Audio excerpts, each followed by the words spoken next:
Okay സാധനം കേറാന്ന് പറഞ്ഞിട്ടുണ്ടെങ്കിൽ ആണി വെച്ചടിച്ച പോലെ കേറ്.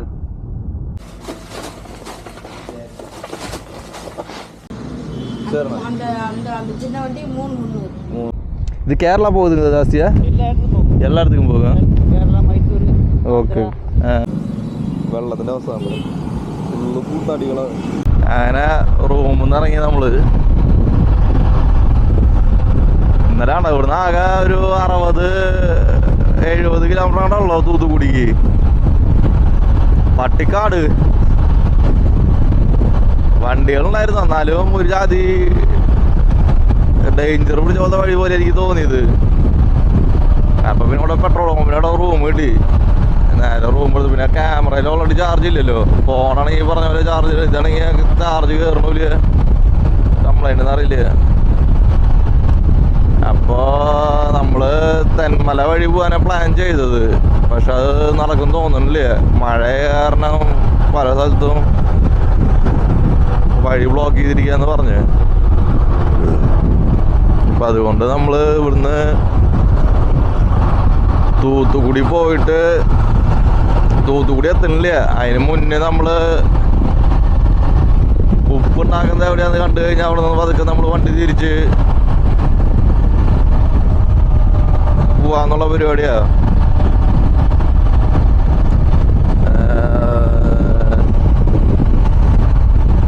ഉപ്പ് മാനുഫാക്ചറിങ് ചെയ്യുന്നത് എവിടെയാന്ന് നോക്കിട്ടേ അത് കണ്ടു കഴിഞ്ഞാൽ നമുക്ക് അവിടുത്തെ പതുക്കെ മധുര വഴി റിട്ടേൺ പോവാം. മികച്ചത് അതാവും.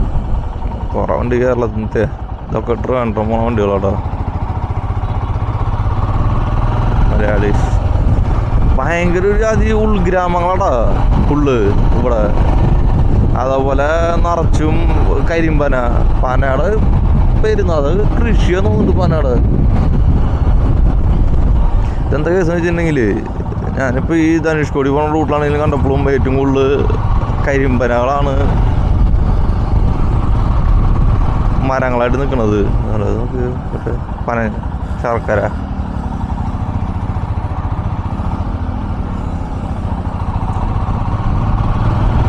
ഈ ഭാഗത്ത് ഏറ്റവും കൂടുതൽ ഇതാണ് ഉള്ളത്.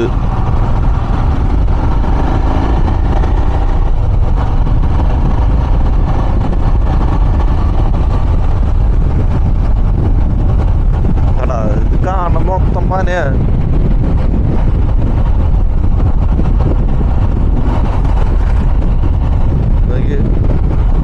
നാട്ടിലൊക്കെ നല്ല മഴയെന്ന് പറഞ്ഞത്.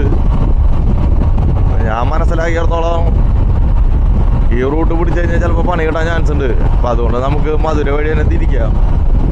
വേറെ റൂട്ട് നോക്കാം ഇവിടുന്ന് മധുരയ്ക്ക് പോണത്. ഫോണിൻ്റെ ചാർജർ റെഡിയാണെന്നുണ്ടെങ്കിൽ എത്ര പേടിക്കണ നൈറ്റ് ആയാലും നമുക്ക് ഓടിയതാണ്. ഫോണിൻ്റെ ചാർജർ ഈ പറഞ്ഞ പോലെ കംപ്ലൈൻ്റ് ആയിട്ട് ചാർജ് വെക്കണില്ലേ.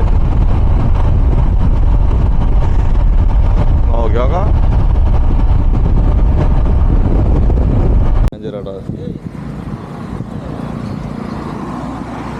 വെയിറ്റ്.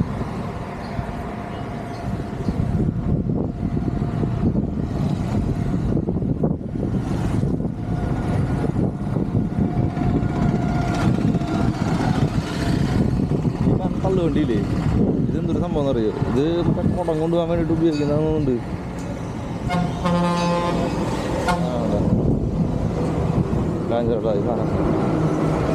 കുടം കൊണ്ടുപോകാൻ വേണ്ടി ഉപയോഗിക്കുന്നത്. ഇത് കുടം വെള്ളത്തിന് വരെ ക്ഷാമമാകുന്നുണ്ട്. ചോദിച്ചോക്കാം അണ്ണാ, ഇത് എന്നത് തണ്ണി വണ്ടിയാ? കിണറില ഇല്ലേ എങ്ങളാ? അത് അതും கிடையாது. அப்போ தண்ணி வண்டி பைப்பில் தான் வரும். இது தண்ணி கொண்டு போகிறதுக்கு கடை இப்போ வீட்டில் தண்ணி இல்லைன்னா பைப்பில் வீடு ரொம்ப தூரம் இருந்துச்சுன்னா பைப் இங்கே இருந்துச்சுன்னா குடை வச்சு தண்ணி கொண்டு போகிறோம். ஓகே. எவ்வளோ ரூபா வருதுங்க இதுக்கு? இது 3,800. 3,800 ஒன்று. அந்த சின்னதுக்கெல்லாம் எதுனா சின்னதுக்கு அது 3,300. 3,300. இந்த பெருசுக்கு வந்து 3,800. இது அந்த 5 கூட வச்சிருக்க அந்த 2 டயர் போட்டுருக்கலண்ணா, அது 3,800ண்ணா. இது 5,800ண்ணா. அந்த 3 டயர் இருக்கலாம். ஓ 3 டயர். ஆமா, அது 5,800ண்ணா. 5,800. ஆமா, அந்த வெள்ளை கலரு 5,500ண்ணா. ஓகே சரிண்ணா. அந்த அந்த அந்த சின்ன வண்டி 3,300. 3,300. சரிண்ணா. நீங்களே இங்கே மேனுஃபேக்சர் பண்ணுறீங்களா? இல்லைங்க, நான் வேலை செய்ய, நான் ஓனர் இருக்கேன். Okay okay. அவர் இங்கே செய்வார்? ஆமாம், அவர் செய்வார். ഇതിന് 3 ടയറിന് 5,500. നമുക്ക് ചിലം പരിപാടി കേട്ടോ. ഇതിന് 3,800 പെയിൻ്റ് അടിച്ചിട്ടുള്ളൂ. കൈമുട്ടും ടാസ്കാ. ഇതിന് 3,300. ഇതിന് 3,200. 1,200 അങ്ങോട്ട്. വെള്ളത്തിൻ്റെ അവസ്ഥ ഉണ്ട്. ഫുള്ള് കൂത്താടികളാണ്.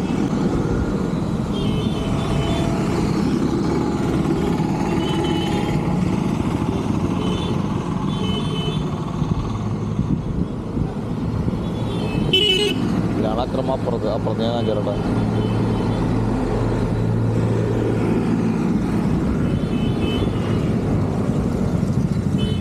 ഇവിടെ കുടിവെള്ളം കിട്ടുന്നില്ലെന്ന് പറഞ്ഞ ഇവര് പുഴയില്ല, കിണറൊന്നുമില്ല എന്ന്. പൈപ്പിലെ വെള്ളം വരല്ലോ കുടിവെള്ളം. ഈ പോകുന്നത് കുടിവെള്ള വണ്ടികളാട്ടോ.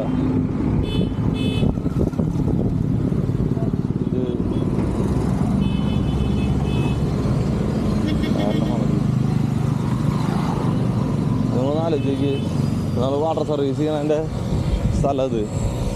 ഇതിൻ്റെ ഇപ്പുറത്ത് പോണ വേസ്റ്റ് വെള്ളം കണ്ട എന്ത് മലിനമായിട്ട് വേസ്റ്റ് വെള്ളം പോണ നോക്കി. സിമ്പിൾ. അതിൻ്റെ ഇപ്പുറത്താണത്. ഇവർക്ക് വെള്ളമില്ല പക്ഷെ വേസ്റ്റ് വെള്ളം ഇഷ്ടം പോലെ അവിടെ ഒഴുകുന്നുണ്ട്. എന്നിട്ട് സംഭവം ഒന്നും മനസ്സിലാവുന്നില്ലേ. ഉപ്പിൻ്റെ ഫാക്ടറി ഇവിടെ ഉണ്ടെന്ന് പറഞ്ഞത് നമ്മളോട്. നമുക്ക് നോക്കി നോക്കാം. 7 കിലോമീറ്റർ ഒരെണ്ണുണ്ട്, അത് കഴിഞ്ഞാൽ 10 കിലോമീറ്റർ ഒരെണ്ണുണ്ട്. എന്തായാലും അത് കണ്ടിട്ട് നമുക്ക് തിരിച്ചു പോവാം. അതല്ല പെട്രോൾ ഓക്കെ. വേസ്റ്റ് വെള്ളം പോകണ്ട.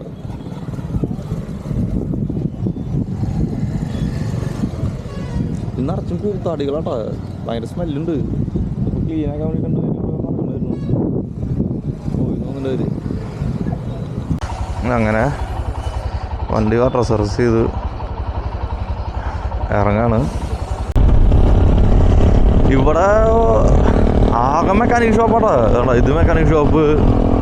പിന്നെ അപ്പുറ സൈഡിലുണ്ടായിരുന്നു. ഞാൻ പറഞ്ഞ ഇവർ 6 എണ്ണം. നല്ലൊരു ടൗണോ. വേസ്റ്റ് വെള്ളം കിടക്കണം. ഇതൊക്കെ വേസ്റ്റ് വെള്ളം കിട്ടി കിടക്കാറ്. എൻ്റെ പൊന്നു 150 രൂപ ഉള്ളോ വണ്ടി വാട്ടർ സർവീസ് ചെയ്യാൻ.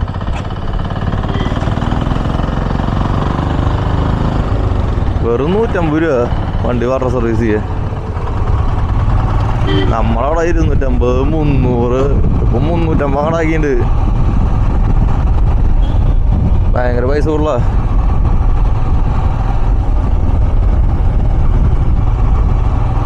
നല്ല വിശപ്പുണ്ട്. എന്തിനും കഴിക്കാം. വണ്ടി അവിടെ വെച്ച ടൈമിൽ എനിക്ക് പോവാ ഒരു പേടി. നമ്മൾ ഭക്ഷണം കഴിച്ചു. സമയം ഏകദേശം 1 മണിയായിട്ടാ. ഞാൻ കുറച്ച് നേരം റെസ്റ്റ് ചെയ്തു. ഭയങ്കര വെയില്. ഇത് കാണണ്ട ഫുള്ള്. ഞാൻ പറഞ്ഞില്ലേ ഫുള്ള് പനി എവിടെയാന്ന്.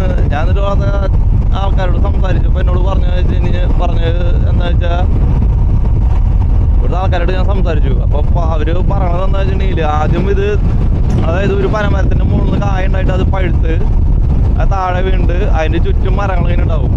ഇത് ഓട്ടോമാറ്റിക്കായിട്ട് ഉണ്ടായി വന്നുകൊണ്ടിരിക്കണ്ടായിരുന്നു ഒന്ന്. പിന്നീട് ഇതിപ്പോ ഇവര് കൃഷിയായിട്ട് ചെയ്യുന്നുണ്ടെന്ന്. അതായത് ശർക്കരയ്ക്ക് വേണ്ടിയിട്ട്. പനയുടെ ഇതിൽ നിന്ന് നീരെടുത്തിട്ട് അത് എടുക്കണ രീതി എന്ന് പറഞ്ഞു കഴിഞ്ഞിട്ടുണ്ടെങ്കിൽ നമ്മുടെ നാട്ടിൽ സാധാരണ കള്ള് ചെത്തണ പോലെ ചെത്തും. പക്ഷെ കള്ളാവുന്നതിന് മുമ്പൊരു സംഭവം ഉണ്ടല്ലോ, അതാകുമ്പോൾ എടുക്കും. അതാണ് ഇവിടെ ചെയ്തുകൊണ്ടിരിക്കുന്നത്. പക്ഷെ ഇതിൽ ചുണ്ണാമ്പ് തേച്ച് മിക്സ് ചെയ്യുന്ന പറഞ്ഞത് എന്നോട്. അതായത് അതിൻ്റെ മുകളിൽ ചുണ്ണാമ്പ് തേച്ചിട്ട് അതിൽ നിന്നാണ് പിന്നെ എടുക്കുന്നത്. അപ്പം കള്ളാവില്ല എന്ന്. അതെടുത്തിട്ട് അവര് പറ്റിച്ചിട്ടാണ് ശർക്കര ഉണ്ടാക്കണമെന്ന് പറഞ്ഞത്. ഇവിടെ ഏറ്റവും കൂടുതലും ആൾക്കാർ ചെയ്യണ ഒരു കൃഷി, മെയിൻ കൃഷി ഇതാന്ന് തോന്നുന്നുണ്ട്. ഇതും ഉപ്പും ഇപ്പോൾ ഇവിടുന്ന് ഒരു 4 കിലോമീറ്റർ ലെഫ്റ്റ് സൈഡിലേക്ക് നമ്മൾ പോയി കഴിഞ്ഞിട്ടുണ്ടെങ്കിൽ ഫുള്ള് ഉപ്പുപാളാന്ന് പറഞ്ഞു. അത് തൂത്തുകുടി വരെ ഉപ്പുപാളാന്ന് പറഞ്ഞു. അപ്പോൾ തൂത്തുകുടിനാളും കൂടുതൽ കൃഷി ചെയ്യണത് രാമനാഥപുരത്താണ്, അതായത് നമ്മളിപ്പോൾ നിൽക്കുന്ന സ്ഥലത്ത്. അപ്പോൾ അവർ പറയുന്നത് ഇവിടുന്ന് മാനുഫാക്ചറിങ് ചെയ്തിട്ട് കൊണ്ടുപോകും, അവിടെ ചെയ്തിട്ട് പാക്കിങ് കാര്യങ്ങളൊക്കെ ചെയ്യുന്ന പറഞ്ഞത്. അപ്പം നമ്മളിപ്പോൾ പോണത് തെറിക്കാട് എന്ന് പറഞ്ഞിട്ട്, അതായത് തമിഴ്നാട്ടിലൊരു റെഡ് ഡെസേർട്ടാണ്. അത് ഭയങ്കര ചോപ്പാന്നാണ് പറഞ്ഞത്. ഞാൻ ചോദിച്ചപ്പോൾ ഞാൻ പോവാനുള്ള ട്രിപ്പ് മാറ്റി. ആള് പറഞ്ഞു നല്ല ചോപ്പ, കാണാനുള്ള സ്ഥലമുണ്ട്, 2-3 ഫിലിമൊക്കെ അവിടെ ഷൂട്ട് ചെയ്തിട്ടുണ്ടെന്നൊക്കെ പറഞ്ഞു. സിംഗം പിന്നെ താമരഭരണി പോലത്തെ സിനിമകളൊക്കെ അവിടെ ഷൂട്ട് ചെയ്തിട്ടുള്ളതെന്ന് പറയുന്നുണ്ട്. എന്നാലും ഇവിടെ വരെ വന്നല്ലേ, അപ്പം അതുകൊണ്ടാണ് പോവാം. ആ വഴി തെന്മല വഴി പോകാൻ വെച്ചപ്പോൾ ഭയങ്കര മഴയാണ്. പോയി കഴിഞ്ഞാൽ ചിലപ്പോൾ മണ്ടനാനുള്ള ചാൻസ് ഉണ്ട്. അപ്പോൾ റിട്ടേൺ ഈ റൂട്ടല്ല, ഇതിൻ്റെ അപ്പുറത്ത് തൂത്തുകുടിയിൽ നിന്ന് ചെന്നൈ ബൈപ്പാസ് ഉണ്ട്. അത് മധുര കയറിയിട്ട്, മധുര കയറില്ല, മധുര മുമ്പായിട്ട് കട്ട് ചെയ്തിട്ട് നമ്മൾ പോവാന്നുള്ള പരിപാടിയാണ്.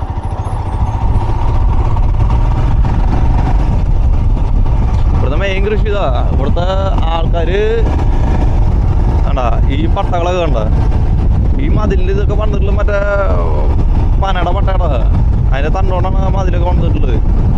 ഇവിടെ കുറേ സ്ഥലത്ത് അതുകൊണ്ട് ചെറിയ ചെറിയ പെട്ടിക്കടകളൊക്കെ ഉണ്ട്.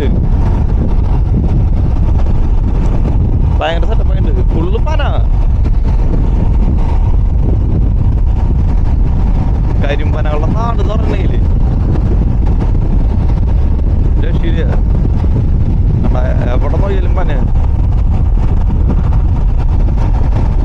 ഫുള്ളും മുരിങ്ങാക്കായ കൃഷി കേട്ടാ. ഇതാ കാണുന്നില്ലേ, രാവിലെ രക്ഷയില്ല. ഇതാ കാണണ്ട, കാണുന്നത് മൊത്തം മുരിങ്ങാക്കായ കേട്ടോ. ഇവിടുന്ന് കാണണമെന്ന് അറിയില്ലേ അത്. പിന്നെ അപ്പുറ സൈഡിലുണ്ട്, അവിടെ ഈ ഭാഗത്ത് ഇത്, ഇവിടെ ഇപ്പുറ സൈഡിൽ ഈ ഭാഗത്തായിട്ട് ഇത് കള്ളിമുളിച്ചെടിയാ, മുരിങ്ങാക്കായ അല്ല. ആ കാണുന്നതൊക്കെ മുരിങ്ങാക്കായ. കാറ്റാടി നിങ്ങളൊക്കെ രക്ഷയില്ലാട്ടോ, ഓടുക്കത്തെ കാറ്റാ, ആള് വെടിയായി പോവും, അമ്മാരി കാറ്റാ. ആണെങ്കിൽ അതാ കാണുന്നത് കൽക്കരി ഉണ്ടാക്കുന്നതാ. കൽക്കരി മീൻസ് ചാർക്കോളം. നമ്മൾ അൽഫാമിനും ഗ്രില്ല് ചെയ്യാനൊക്കെ ഉപയോഗിക്കുന്നില്ലേ, ആ ചാർക്കോളം ഉണ്ടാക്കാൻ ഉപയോഗിക്കുന്നതാണ്. നെക്സ്റ്റ് ഒരു നിലവാരം വെച്ച് നോക്കി കഴിഞ്ഞാൽ ഈ കാണുന്ന ചെടിയില്ലേ, ഈ മുൾച്ചെടി, ഇതാണ് അതിൻ്റെ മെയിനായിട്ടുള്ള ചെടി അവർ ഉപയോഗിക്കുന്നത്. അതിൻ്റെ വേരിൻ്റെ ഭാഗം മരത്തിൻ്റെ മെയിനായിട്ടുള്ള ഉണ്ട്. നമുക്ക് ചോദിച്ചു നോക്കാം. രക്ഷിട്ടോ കൊടുക്കത്ത് ചൂടാ, ആൾ ഇവിടെ ഇവിടെയാണെങ്കിൽ കൊടുക്കത്തുമുള്ളൂ. ഈ സാധനം കത്തിച്ചിട്ട് ദമ്മിടും. ഒരാഴ്ച കഴിഞ്ഞിട്ട് തുറക്കുള്ളൂ എൻ്റെ ഒരു നിഗമനം. ചോദിച്ചോക്കാം. അണ്ണാ അണ്ണോ, ഇതെന്നാ ഇത് എന്നത്? കരിയാ? ஓ, இது எந்த மரத்தில் இந்த டிச்சு முள் இருக்குது அதில் இருந்து எடுக்கிறீங்களா? ஓ, இது மேலே மண் போடுவீங்க? தும்பு வச்சு மண் போட்டு எத்தனை நாள் எடுக்கும் இது? இது 8 நாள் 10 நாள் ஆகும். எத்தனை நாள்? ஒன்று. தனியாகவே வேலை செய்கிறீங்களா? சம்பளத்துக்குங்களா? சரி, ஒரு மூட்டை எவ்வளோ வருதுங்க இது? இது மூட்டை 1200 1500. 1500. டன்னு 23 ரூபா வரும் ஒரு டன். 23,000 ரூபா ஒரு டன்னு. எவ்வளோ சம்பளம் கிடைக்குதுங்க ஒரு நாளைக்கு? எனக்கு 1000 ரூபா சம்பளம். 1000 ரூபா நைட்டும் பகலும். நைட்டும் போகுது? நைட்டும் பகலும். ஓ, காலையில் எத்தனை மணிக்கு? நைட்டு போக மாட்டேன், வேலை முடிஞ்சால் தான் போவேன். ஓ, இது முடிகிற வரைக்கும் ஒரு நாளைக்கு 1000 ரூபா. ஓ, 6 மூட்டை இருக்கா? 6 நைட்டும் போல 15 நாள் ஆகும். நைட்டும் சேர்த்து 15 நாள் ஆகும். 15 நாளுக்கு அப்புறம் மறுபடியும் அடுத்த மரம் வந்துடும். வேறு யாருக்கும் போயிடுவேன். ஓ, வேறு இடத்துக்கு நீங்கள் போயிடுவீங்க. சரிங்க சரிங்க, பார்க்கலாங்களா? ഡില്ലി മുള്ളു, ഡിച്ച് മുള്ളു എന്ന് പറഞ്ഞൊരു മരമാണ് ഞാൻ കാണിച്ചു തന്നിട്ട്. ആ മരത്തു നിന്നാണ് ഇതുണ്ടാക്കുന്നത്. ആണ് കൽക്കരി ചാർക്കോള. ഇത് കേരള പോകുന്നത് ജാസ്തിയാ? എല്ലായിടത്തും പോകുക. ஓகே. ஒவ்வொரு வியாபாரியும் ஒரு ஏரியா பிடிச்சி வச்சுருப்பாங்க, அந்த பார்ட்டிக்கு அனுப்புவாங்க. நீங்கள் அங்கே இருப்பீங்க. ஆமாம் ஆமாம். நான் வந்து உங்களுக்கு பழக்கம் நம்பர் ஃபோன் நம்பர் கொடுத்து போட்டு விடுவேன். நான் லோடு அனுப்பி. சரி சரி. இந்த தொழில் எத்தனை வருஷமாக இருக்கிறீங்க? நான் சின்ன வயசுலேருந்து. சின்ன வயசுல இருந்தீங்க. சொந்தமாக பார்த்தேன் முதல்ல. இந்த முள் செடி தான் இங்கே ஜாஸ்தியாக இருக்குது. நம்ம இதான் அந்த ஏரியா பூரா இதான். அது விவசாயம் பண்ணுறாங்களா இந்த முள் செடியை? இல்லை, தனியாக முளைக்கிறது. வேறு மரம் யூஸ் பண்ணுவீங்களா இதில்? தோண்டி ஆழம் போட போகிறாங்க. 200 ஏக்கர். என்ன போட போகிறாங்க? உப்பளம். உப்பளம் போட போகிறாங்க. ஓ சரி சரி.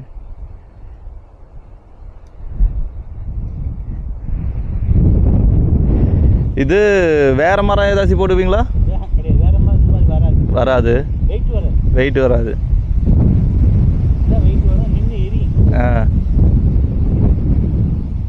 சரிண்ணா. അതായത് 15 ദിവസം 7 ദിവസം എടുക്കുന്നു ഈ സാധനം മാനുഫാക്ചർ ചെയ്ത ഇത് ഉണ്ടാക്കി കഴിഞ്ഞ് വരുമ്പോൾ ജാതി പോകട്ടെ. ഇത് കത്തിക്കാന്ന് വെച്ച് കഴിഞ്ഞിട്ടുണ്ടെങ്കിൽ അതിന് മുകളിൽ കണ്ട ഈ ചകിരി നാരില്ലേ, ഈ ചകിരി നാരിട്ടിട്ട് ചകിരി നാരിട്ടിട്ട് അതിൻ്റെ മുകളിൽ വിറകിട്ടിട്ട് അതിൻ്റെ മുകളിൽ ചകിരി നാരിടും. അതിൻ്റെ മുകളിൽ മണ്ണിടും. എന്നിട്ട് ഇവർ കത്തിക്കും. അപ്പോൾ ഇത് കത്തല്ല ചെയ്യുക, കിടന്ന് അതിൻ്റെ ഉള്ളിൽ കിടന്ന് ഇങ്ങനെ പുകഞ്ഞ് അതിങ്ങനെ കൽക്കരി രൂപമായിട്ട് മാറും. അതാണ് അത്. അതിൻ്റെ പൊടിയാണ് ഈ കിടക്കുന്നത്. കണ്ട ചാക്കിന് 1200 1300 രൂപ പറയണത്. ഒരു ടണ്ണിന് 23,000 രൂപ. ഈ കാണല്ലേ 200 ഏക്കർ ഇവിടെ മറ്റേ ഉപ്പിൻ്റെ ഒരു കള പരിപാടിയാണെന്ന് പറഞ്ഞത്. അതിനാണ് ഈ സാധനം ഇതാക്കിയിട്ടുള്ളത്. ഈ കാണുന്ന മരമൊക്കെ ഏതാട്ടോ ഈ കിടക്കണത്. ഇതാണ് മരം, കൽക്കരി ഉണ്ടാക്കണതിൻ്റെ മരം. അതുകൊണ്ടോ വേറെ മരത്തോണ്ട് ഉണ്ടാക്കാമെന്ന് ചോദിച്ചപ്പോൾ പറഞ്ഞാൽ അവരുണ്ടാക്കില്ല എന്ന്. കാരണം ഇതിൻ്റെ അത്ര വെയിറ്റും കിട്ടില്ല. ഇത് കത്തി നിൽക്കണ പോലെ അത് കത്തി നിൽക്കില്ല എന്ന്.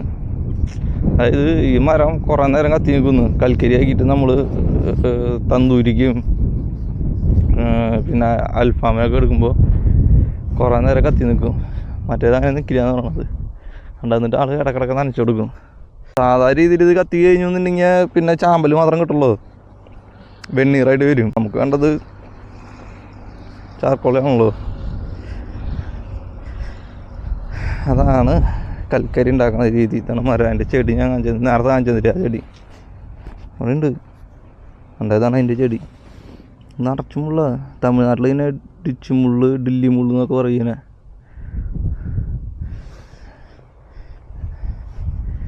കാലുമ കയറി കഴിഞ്ഞിട്ട് നല്ല സുഖം. നിറച്ചു മതി. ഇവിടെ മൊത്തം ഈ സാധനമാണ്. ഞാൻ ചോദിച്ചത് ഇനി കൃഷി വല്ലതും ചെയ്യണമെന്ന് ചോദിച്ചപ്പോൾ പറഞ്ഞ് കൃഷിയൊന്നും ചെയ്യണില്ല, തന്നെ അത് മുളയ്ക്കും, ഞങ്ങളത് വെട്ടും. ഇതാ കാണാണ്ട, ഇതൊക്കെ മുൾച്ചെടിയാട്ടാ, തന്നെ മുളയ്ക്കും, ഞങ്ങളത് വെട്ടിയിട്ട് കത്തിച്ച് 15 ദിവസം കയറി ഇവിടെ ജോലി ചെയ്തിട്ട് അടുത്ത 15 ദിവസം വേറെ സ്ഥലത്തേക്ക് പോകുന്നു പറഞ്ഞ. എന്തായാലേ ശംശം കാലിൽ മുള്ളു കയറിയിട്ടുണ്ടെന്നാ നിലവാരം വെച്ചിട്ട് നോക്കി ഓടോട്ടാ. കയറിണ്ട് മോനെ.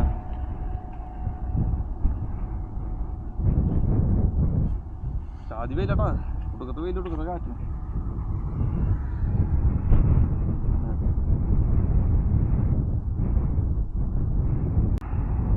സാധനം കയറാന്ന് പറഞ്ഞിട്ടുണ്ടെങ്കിൽ ആണി വെച്ചടിച്ച പോലെ കയറുക. ആണി അതേപോലെ മുള്ളാണി വെച്ചടിച്ച പോലെ കയറുക. കടലിൽ നിന്നുള്ള വെള്ളം കൊണ്ടതിൻ്റെ ഉടക്ക് അടിക്കാവോ ചേട്ടാങ്കിൽ? എങ്ങനെയാണോ ഉണ്ടാക്കണത് ചോദിച്ചോക്കാം കേട്ടാ. വെള്ളം ഡ്രൈ ആക്കുക. ഇത് ആ കൂട്ടിട്ടുള്ളത് ഉപ്പ, ഇതൊക്കെ ഉപ്പ. ഇത് കാരണം ഉപ്പ് ഒക്കെ എന്തൊരു ഉപ്പ, ആകുപ്പ്, ഉപ്പുമയം. എൻ്റെ മക്കളെ നമ്മൾ ഉപ്പുകളത്തേക്ക് എത്തി. ഇത് കിടക്കുന്ന ഈ ചവിട്ടുന്നതൊക്കെ ഉപ്പാട്ടോ. അടുത്തരാ അവിടെ ഉപ്പ് പാക്കിങ്.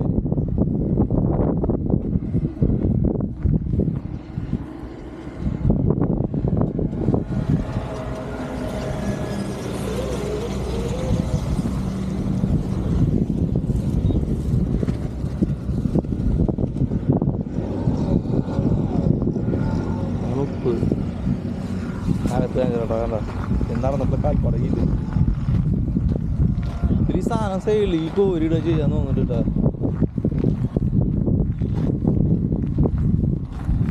ഇത് കടൽ വെള്ളം കൊണ്ടിട്ട് ഇവര് വറ്റിക്കുന്നതാണോ എന്തൊരു സംഭവം എനിക്കറിയില്ല ഞാൻ ചോദിച്ചോട്ടെ കറക്റ്റായിട്ട് ഞാനത് പറഞ്ഞേരെ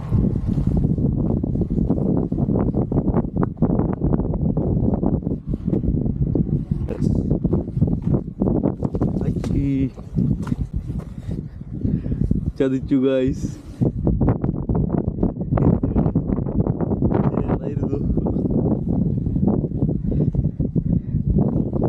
പനി ഉപ്പും വെള്ളത്തിൽ കിട്ടി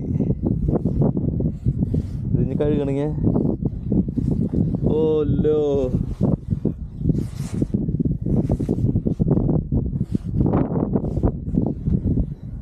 മൂഞ്ചി ഇവിടെ നല്ല ആളുണ്ട് നമ്മൾ വിചാരിച്ച പോലെ ഇതിൻ്റെ അല്ല പണിവാളി அப்படியா இல்லைண்ணா எங்கள் ஊர்லலாம் போர் போட்டால் தண்ணி தான் வருதானு உப்பாக மாட்டேங்குது நீ பேசுறது வைக்கிறலாம் இருக்காடிங்க அம்மா எல்லாமே இருக்காடிங்க ஆகிட்டு இருக்குமா யூடியூப்ல போட்டிங்கன்னா சேனல் ஆமாங்க இது தனியாகவே உப்பாகுங்களா ஆமாம் தனியாக அது எப்படி ஆகுது தண்ணி எந்த இருக்கா போர் போட்டுருக்காங்களா ஆமாம் அந்த இருக்கா போகுது ஓஸ் தெரியுதா ஒரு மஞ்சள் கலர் ஓலை மாற்றிருக்கா ஆமாம் ஓலை செட்டு உள்ள போர் இருக்கா இந்த போர்லேருந்து தண்ணி வரும் ஓ ஓ இங்கே இருக்கிற தண்ணி மட்டும்தான் இப்படி உப்பாகும் ஆமாம் யூடியூப்பில் போடலாக்கும் ஆமாம் யூடியூப்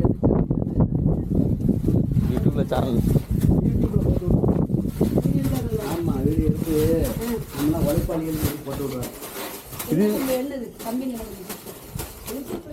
யூடியூப் ரைடர் பைக் மாதிரி போயிட்டு இருக்கோம் சேனல் சேனல் சொன்ன பற்றி நான் சொன்னது கரெக்டாக தான் இருக்கா ஆனால் சட்டையை கழித்து வேலை பார்க்குறேன் யூடியூப்பில் போட்டு விடுவேன் அப்படியா தமிழ்நாடு தூத்துக்குடியா ஆமாம் அந்த கேரளா கேரளா கேரளாவா சரி சரி எந்த மாநிலம் கேரளா திருச்சூர் திருச்சூரா சரி தெரியுங்களா நான் வயநாடு டிஸ்ட்ரிக்டில் இருக்கேன் வயநாடா ஓ டிஸ்ட்ரிக்டில் 3 கொல்லம் 6 கொல்லம் 6 குளங்களா வரலாங்களா வரலாம் செப்பல பிரச்சனை இல்லையா தாண்டி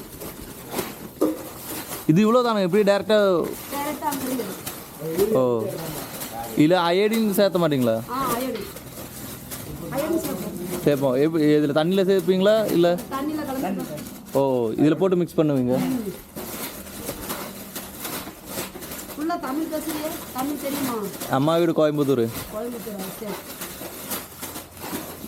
இல்லை இந்த தண்ணியில் எப்படி உப்பாகுது ஆட்டோமேட்டிக்காக இது வந்து பூமிக்குலேருந்து கடும் தண்ணி உப்பு தண்ணி ஓ ஓ இந்த கடல் சைடாக இருக்கிறங்காட்டிக்கு கடல் சைடு இருக்கிறங்காட்டிக்கு தண்ணி கிடையாது இது கடும் இல்லை கடல் சைடு தானே இது ஆமாம் ஆமாம் அதுங்காட்டி தான் உப்பு தண்ணி வருது பூமிக்குலேருந்து கடும் உப்பு தண்ணி அதனால உப்பு விளையுது ஓ ஆமாம் அது டிகிரி ஏற்றி கொடுக்காது இத்தனை நாள் அது தண்ணி வெயிலில் வத்த டிகிரி கூடும் டிகிரி கூடனாலும் நம்மளுக்கு உப்பாகும் ஓகே ஓகே இல்லை எங்கள் ஊரையும் போர் போடுறாங்க ஆனால் அங்கே உப்பு தண்ணி கிடைக்க மாட்டேங்குது அது காரணம் இந்த மாதிரி களிமண்ணெல்லாம் உப்பு டிகிரி கூடும்.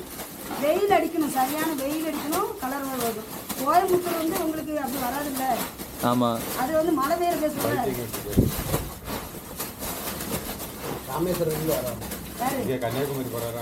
இல்லை இங்கேருந்து உப்பு மேனுஃபேக்சரிங் பண்ணுற பார்க்குறது தான் மெயினாக வந்தேன் இது எப்படி செய்கிறாங்கன்னு ராமேஸ்வரத்துலேருந்து இது வரைக்கும் வந்தது உப்பு எப்படி செய்கிறீங்க அது பார்க்குறக்கு உங்களுக்கு தெரியுமா கேரளாவில் தெரியுமா கேரளாவில் யூடியூப்ல பார்த்தா தெரியுமா யூடியூப் சேனல் சொல்லுங்க அதை வீடியோ எடுத்து போட்டுருக்காங்க அதை இவங்க போய் கட் பண்ணி என்னென்ன பேசுறத ஆக்ட் பண்ணி அதை எடுத்து அனுப்புவாங்க இதில் உப்பு கம்மியாக இருக்குது அந்த தண்ணியில் ரொம்ப ஜாஸ்தியாக இருக்குது அதான் டிகிரி கூட இவங்க மறுபடியும் எடுப்பாங்க அது ஒரு இடத்துல வாரத்தில் அள்ளி போட்டு அங்கேருந்து அள்ளி இங்கே தந்து வரப்பில் அள்ளி போட்டு அது இத்தனை நாள் கணக்கு இருக்கு 10 நாள் 15 நாள் 20 15 நாள் கிடக்கும் திறந்து அதுக்கப்புறம் வாரி வர்றதே இது அது தண்ணி ஊற்றி அடக்கும் போது கொஞ்சம் கம்மியாயிடும். உங்களுக்கு ஒரு நாளைக்கு எவ்வளோ சம்பளம் வருதுங்க? ஓடுறது தக்கனை எவ்வளோ பாக்கெட் ஓட்டுறோமோ அது தந்தது. அதான் எவ்வளோ ஸ்பீட் ஓட்டுறீங்க? 25 பாக்கெட் ஓட்டுனா 390. இது கரெக்டாக 1 கிலோ இருக்குங்களா? கூட 1 கிலோ கொஞ்சம் கூட தான் வரும். குறையாது. அந்த பேக்கெட் அந்த அளவு குதிரையை போட்டிருந்தாங்க. இது கரண்ட் இல்லை, அதை ஒட்டிக்கணும் மிஷினாட்ட போட்டுருங்க, வேலை முடிக்கணுங்களா? இதில் சீமனாக தான் ஊற்றுவீங்களா? சீமனாக தான் ஊற்றுவீங்களா? சீமனை ஊற்றுவோம், டீசலும் ஊற்றுவோம். சீமனே டீசலும் உண்டு. கேரளாவில் வயநாடு டிஸ்ட்ரிக்டில் இருந்தவப்பா கல்பட்டாவில் என்னை போட்டால் அவ்வளோ வரைக்கும் தெரியும். ஆனால் உங்கள் ஸ்பீடு தான், அதனால் எனக்கு தெரியும் எல்லாருக்கும். இல்லை ஐடியம் போட்டுட்டு மிக்ஸ் பண்ணி வைப்பீங்க. ஆமாம், அயோடின் ஆ அடிச்சு விட்டு கம்மியில் அங்கே போகும். சரி, இது புரியல, இது புரிஞ்சிச்சு. இந்த தண்ணி இதில் அடித்து அப்படியே மிக்ஸ் பண்ணிடுவீங்க. தன்னால் மிக்ஸ் ஆகும். தன்னால் மிக்ஸ் ஆயிடும். மிக்ஸ் ஆச்சுன்னா அதில் எல்லாம் கலந்துரும். இப்படி காந்து குறைக்கிறோம்ல, ஆ வீடு கட்டுருக்கு, அதே மாதிரி எழுதி இந்த மாதிரி ஸ்பீடு கொண்டு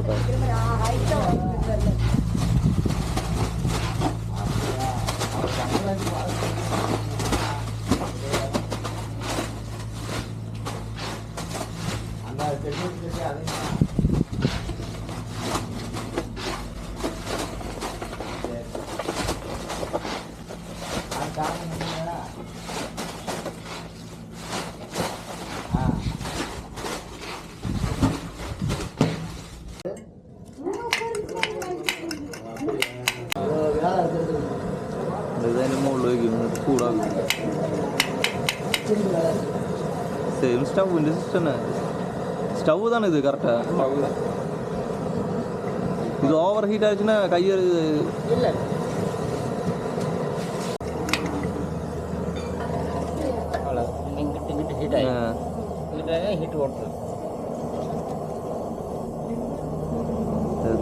ആണല്ലേ? ആ മാം വന്നിട്ട് പണി കഴിഞ്ഞിട്ട് 10 മണി 12 മണി പോകുമെന്നാണ് പറയണത്. എന്തായാലും ഉണ്ടാക്കണം എൻ്റെ കരവൊക്കെ നോക്കാം. കുപ്പട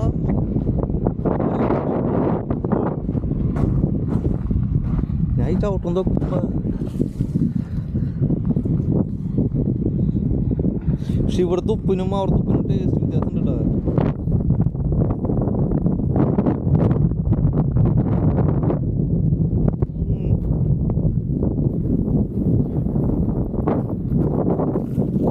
ഉറച്ചു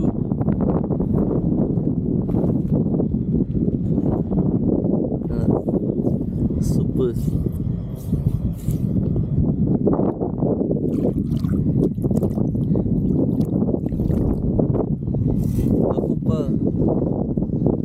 ഭയങ്കര ഉറപ്പ്. അയ്യോ ചെളി ചെളിപ്പായി അല്ലാതെ ഇങ്ങനെ കരയിൽ ഇങ്ങനെ കയറും.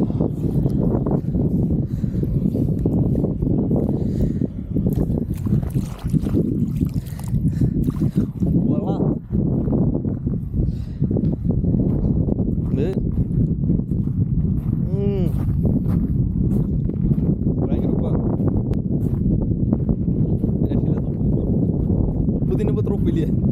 വെള്ളത്തിന് ഉപ്പ് നേരത്തെ തേങ്ങയിൽ കാലുത്തി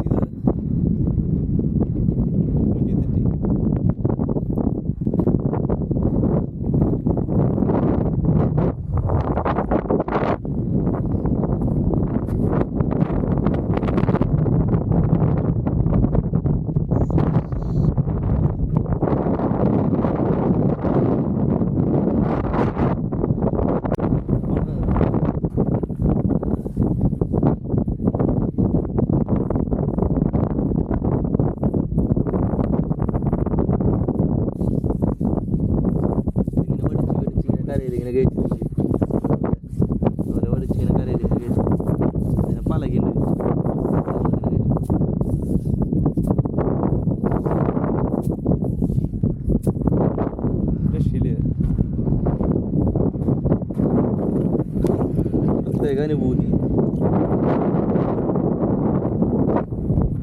കൈ കഴുകില്ല തന്നെ കൈ ഇങ്ങനെ ഒട്ടാൻ തുടങ്ങി. കയ്യിൽ ഇങ്ങനെ ഡ്രൈ ആവും. ഞാൻ നേരത്തെ നോക്കി ഒരു നൊരയുമ്പോൾ ആദ്യം വന്ന് ഉണങ്ങി തുടങ്ങി.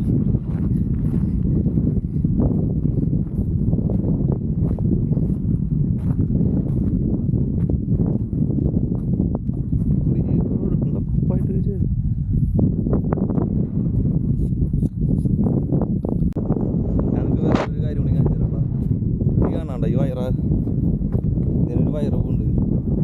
അതൊന്നും തൊടണ്ടെന്ന് പറഞ്ഞത്. അതാ ഉപ്പിൻ്റെ ഇതിൽ ടച്ച് ചെയ്ത് വെച്ചിരിക്കുക. ഇതെന്തിനാ വെച്ച് ഈ സാധനം നമുക്ക് വരുന്ന കറണ്ട് വോൾട്ടേജ് കുറവാണെന്നുണ്ടെങ്കിൽ ഇതിന്ന് വോൾട്ടേജ് കയറാൻ വേണ്ടി അതിൻ്റെ 6 പരമായിട്ടൊരു സംഭവമാണ്. എനിക്ക് അതിനെക്കുറിച്ച് കിച്ചൻ്റെ നേരെ ഇലക്ട്രിക്കിൽ നിങ്ങൾ ഒട്ടിക്കണമല്ലേ, സ്റ്റൗവിൽ ഒട്ടിക്കണം ചേട്ടാ.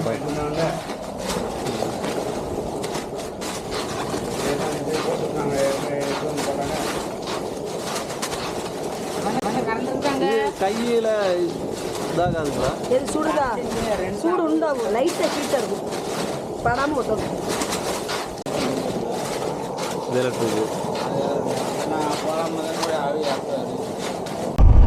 ഞാൻ ചോദിച്ചപ്പോളേ ഒരു പറഞ്ഞത് 8 to 10 നാളാവുമെന്ന് പറഞ്ഞത് ഉപ്പ് ആയി വരാനായിട്ട്. പിന്നെ ഈ കല്ലുപ്പ് അയഡിൻ ചേർക്കാൻ ശരിക്കും പാടില്ലാന്ന്. അയഡിൻ ചേർക്കാത്ത ഉപ്പാണ് ഇവിടുത്തെ ജനങ്ങളൊക്കെ കഴിക്കുന്നത്. നമുക്ക് അയഡിൻ ചേർത്ത് ഉപ്പും. പിന്നെ നമ്മുടെ അവിടേക്ക് വരണ പൊടിയുപ്പില്ലേ, ഈ പഞ്ചസാര തരി പോലെ കിടക്കണത്, അത് ഭയങ്കര ഡേഞ്ചറാന്ന് പറഞ്ഞത് നമ്മുടെ ശരീരത്തിന്. ഞാനിവിടെ അന്വേഷിച്ചപ്പോൾ ഇവരൊന്നും ആ വക സാധനങ്ങൾ കഴിക്കില്ലാന്ന്. അത് ഫാക്ടറി ഉപ്പ് അത്ര. അതിൽ സിലിക്കോൺ പൗഡറും പിന്നെ അയഡിനും ഇതൊക്കെ ചേർത്തിട്ട് ഉപ്പ് കഴുകിയിട്ട് അത് ചൂടാക്കിയിട്ട് പൗഡർ ചെയ്യും. പൗഡർ ചെയ്യാന്ന് പറഞ്ഞാൽ ഭയങ്കര പൗഡറല്ല, ഞാൻ ഈ പറഞ്ഞ പോലത്തെ നോർമൽ പൗഡർ. എന്നിട്ടാണ് ഈ സാധനം ഇവർ നമുക്ക് കൊടുത്തേക്കണേന്ന്. ആ സാധനം ഞാൻ ചോദിച്ചപ്പോൾ അവിടുത്തെ ആൾക്കാർ പറഞ്ഞ സാധനം ഒന്നും ഉപയോഗിക്കരുതെന്ന് പറഞ്ഞത്. ഇത് കണ്ടില്ലേ, ഫുള്ള് ഉപ്പിൻ്റെ പാടാണ് ഏരിയ മൊത്തം. ഇത് ഫാക്ടറി രീതിയിൽ തയ്യാറാക്കുന്നതുകൊണ്ട് ഇപ്പം നമ്മൾ കണ്ട പാക്കിങ്ങില്ലേ, അത് കുടിൽ വ്യവസായം പോലെയാണ്. ഞാൻ അവരോട് ചോദിച്ചപ്പോൾ അവരൊന്നും സാധാ ഉപ്പ് കഴിക്കുള്ളൂന്ന്. സാധാ ഉപ്പ് കഴിക്കാൻ ഏറ്റവും നല്ലതെന്ന് പറയണത് മറ്റേ അയഡിൻ ചേർത്ത് ഉപ്പൊക്കെ ഭയങ്കര ഡേഞ്ചറാന്ന് പറഞ്ഞത് ശരീരത്തിന്. അപ്പം ആ ഉപ്പുണ്ടാക്കണ കമ്പനിയുടെ ഓണർ പോലും അയഡിൻ ഉപ്പ് കഴിക്കില്ല എന്ന് പറഞ്ഞത്, സാധാ ഉപ്പ് കഴിക്കുള്ളൂന്ന്. പക്ഷെ ആൾ പാക്ക് ചെയ്ത് കൊടുക്കണം അതെല്ലാം അയഡിൻ ഉപ്പ് ചേർക്കുന്നു. അത് കസ്റ്റമർ അതൊക്കെ ചോദിക്കണത്. അത് കാരണം അങ്ങനെ ചെയ്ത് കൊടുക്കണു. പിന്നെ കറക്റ്റ് ഭയങ്കരമായിട്ട് നൈസായിട്ടുള്ള പൊടിയായിട്ട് വരുന്ന 1/2 കിലോൻ്റെ പാക്കറ്റ് ഉണ്ടെന്ന് ഉപ്പ്. അത് ശരിക്കും നമ്മൾ കടയിൽ ചോദിച്ചു കഴിഞ്ഞാൽ കിട്ടുന്നത്. അത് നിങ്ങൾക്ക് അയഡിനില്ല, അത് ഉപ്പായിരിക്കുന്നത്. അത് 1/2 കിലോൻ്റെ പാക്കറ്റ് മാത്രം ഇവിടുന്ന് കയറി പോകണല്ലോ, കയറ്റി വിടണമെന്നാണ് അവർ പറഞ്ഞത്. മറ്റേത് ഈ പഞ്ചസാര പോലത്തെ തരിയുള്ള ഉപ്പ്, നമ്മൾ സാധാരണ പൊടി ഉപ്പ് എന്ന് പറയണത് ഭയങ്കര ഡേഞ്ചറാന്ന് പറഞ്ഞത്. ഉപ്പിൽ ഇത്രയും പ്രത്യേകത ഉണ്ടെന്ന് ഞാൻ ആദ്യമായിട്ട് അറിയണത്. ഒരു ഉപ്പൊന്നും ആവശ്യമില്ല കേട്ടോ, ഡയറക്റ്റ് അവിടെ നിന്ന് കയറ്റി അവിടെ കൊണ്ടുവന്നിട്ട് പ്രകൃതിദത്തമായിട്ടുള്ള രീതിയിലാണ് അവിടുന്ന് ഡയറക്റ്റ് കൊണ്ടുവന്നിട്ടു ആ സാധനം അവിടുന്ന് പാക്ക് ചെയ്ത് വിടുകയാണ്. മിഷീനിൽ അടിക്കുന്നതാണ് ഇത്ര പ്രശ്നം എന്ന് പറയണത്. എനിക്ക് തോന്നുന്നത് ഇതൊക്കെ മിഷീൻ വർക്ക് നടക്കുന്ന ഫാക്ടറികളാന്ന് തോന്നുന്നുണ്ട്. കാരണം ഞാൻ നേരത്തെ പറഞ്ഞ പോലത്തെ പരിപാടി അത് ഓരോ മൂലയിലും ഏതെങ്കിലും ഒരു ഏരിയയിലായിട്ട് ബോർവെല്ലുണ്ടാവും. ഇതിൻ്റെ ഒരു 4 കിലോമീറ്റർ അപ്പുറം കടല. അത് കാരണം ഇവിടുത്തെ വെള്ളത്തിന് ഉപ്പിൻ്റെ ടേസ്റ്റ്. അത് നേരെ ഇതിൽ പമ്പ് ചെയ്തിട്ട് 24-25 ഡിഗ്രീനെ കൂടി കഴിഞ്ഞാൽ 24-25 ഡിഗ്രീനേക്കാളും കൂടുതലായി കഴിഞ്ഞിട്ടുണ്ടെങ്കിൽ ഓട്ടോമാറ്റിക്കായിട്ട് ഉപ്പായി തുടങ്ങുന്നത് പറയണത്. അല്ലാന്നുണ്ടെങ്കിൽ നോർമൽ വെള്ളമായി നിൽക്കുന്നത്. പിന്നെ ഒരു കേസ് പറഞ്ഞത് ഇവർ ഈ സാധനം അത് വാഷ് ചെയ്ത് തട്ടുന്നതാന്ന് തോന്നുന്നുണ്ട്. അതൊക്കെ പിന്നെ എന്നോട് പറഞ്ഞത് കാര്യം എന്ന് വെച്ച് കഴിഞ്ഞാൽ മഴക്കാലത്ത് ഇവർക്ക് പണി ഉണ്ടാവില്ല എന്ന്. കാരണം മഴ പെയ്ത് കഴിഞ്ഞാൽ ഉപ്പ് വെള്ളം നോർമൽ വെള്ളമായി മാറുന്നു, മിക്സ് ആവുന്നു. അപ്പോൾ ഉപ്പിൻ്റെ ഇത് അംശം ഉണ്ടാവില്ല എന്നതിൽ കുറയുന്നു. അപ്പോൾ ഇവർ മഴക്കാലത്തിന് മുന്നായിട്ട് ഈ സാധനം മൊത്തം സ്റ്റോറേജ് ചെയ്യും. സ്റ്റോറേജ് ചെയ്തിട്ട് പാക്കിങ് ഉണ്ടാവുള്ളൂ. അത് കഴിഞ്ഞാൽ ജനുവരി ആ ടൈം തൊട്ടിട്ട് വീണ്ടും ഒരു ഉപ്പടിക്കാൻ തുടങ്ങുന്നത്. മാസത്തിന് മുമ്പൊക്കെ ആയിട്ട് വീണ്ടും ഉപ്പടിച്ച് പാക്കിങ് കുറഞ്ഞ് പറഞ്ഞത്. അതിന് മുന്നേ ചെറുകിട പാക്കിങ്ങൾ മാത്രമേ ഉണ്ടാവുള്ളൂ. ഓൾറെഡി സ്റ്റോറേജ് ചെയ്ത് വെക്കുന്നു അവർ. ആ കാണാൻ ഷെഡ് ടോപ്പ് വരെ സ്റ്റോറേജ് ചെയ്ത് വെക്കുന്നു. എന്തൊക്കെ പ്രത്യേകത അല്ലേ. നമ്മൾ കഴിക്കുന്നത് റെഗുലറായിട്ട് എല്ലാത്തിലും യൂസ് ചെയ്യുന്ന സാധനമാണ് ഉപ്പ്. അതിന് വരാൻ നോക്കിയാൽ ഇത്രയും മായങ്ങളുണ്ട്, പ്രത്യേകതകളുണ്ടെന്ന് ഞാൻ ഇപ്പോഴാണ് മനസ്സിലാക്കിയത്.